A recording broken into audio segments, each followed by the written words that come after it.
Salut Christelle, j'espère que tu vas bien parce que moi je vais super bien. Alors, lorsque ma petite sœur et moi disons que nous prions le Dieu de nos ancêtres, ça veut tout simplement dire que nous prions le Créateur selon les normes de nos ancêtres. Pour faire plus facile, je vais prendre l'exemple dans la Torah au fait, juste pour comparer, pour t'aider à mieux comprendre. Lorsque les Juifs, eux, ils prient, ils disent le Dieu de nos pères. Genre le Dieu d'Abraham, d'Isaac et de Jacob. C'est-à-dire qu'ils prient Dieu, mais selon les normes de leurs ancêtres. Et ça a toujours été comme ça dans toutes les traditions du monde. Avant que les Blancs n'arrivent chez nous avec les religions importées, c'est comme ça qu'on servait le Créateur Tout-Puissant, à travers nos ancêtres et tout en respectant les forces de la nature qui sont ses représentations sur Terre. Parce qu'en vrai, on ne peut pas avoir Dieu, mais comme on arrive à voir ses manifestations. À travers le feu, on voit le Créateur. À travers l'air, le vent et la terre, on voit le Créateur. La terre nous donne à manger, mais c'est le Créateur qui nous nourrit. Sinon, qui est-ce qui fait à ce que la terre puisse donner du fruit? Il y a de l'air dans l'espace, on ne voit pas, mais on le sent. Mais qui est-ce qui nous donne cette terre au fait? Également le feu, on l'a même dans notre corps parce que nos organes sont chauds à l'intérieur. Mais qui est-ce qui chauffe ces organes?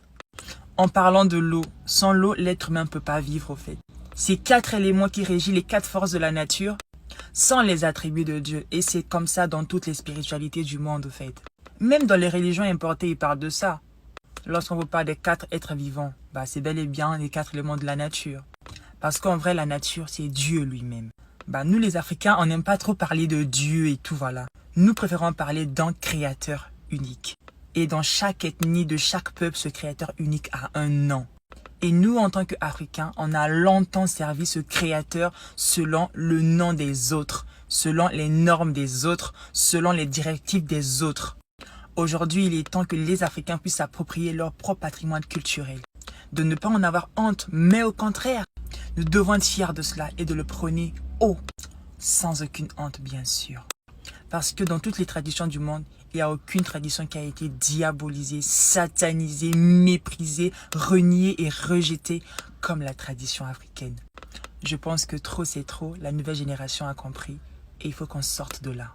Après, pour ceux qui sont dans d'autres traditions, qui ont du mal à pouvoir revenir dans la tradition africaine, c'est simple. Honorez vos ancêtres tout en étant dans votre tradition. Servez le créateur qui est unique, mais selon les normes de vos propres ancêtres. Pourquoi les prêter chez les autres? Il n'y a aucun sens. Est-ce que les autres s'y prêtent chez nous? Non. Ce qui fait que les Africains aillent prêter chez les autres, c'est parce qu'ils ne connaissent pas l'histoire de leurs ancêtres. D'où il est très important de pouvoir enseigner l'histoire de l'Afrique aux nouvelles générations. Mais après, qui va enseigner l'histoire de l'Afrique? Déjà que l'école ne l'enseigne pas. Donc c'est à nous-mêmes d'aller vers la recherche de la vérité. Oui, il est temps qu'on arrache notre patrimoine culturel.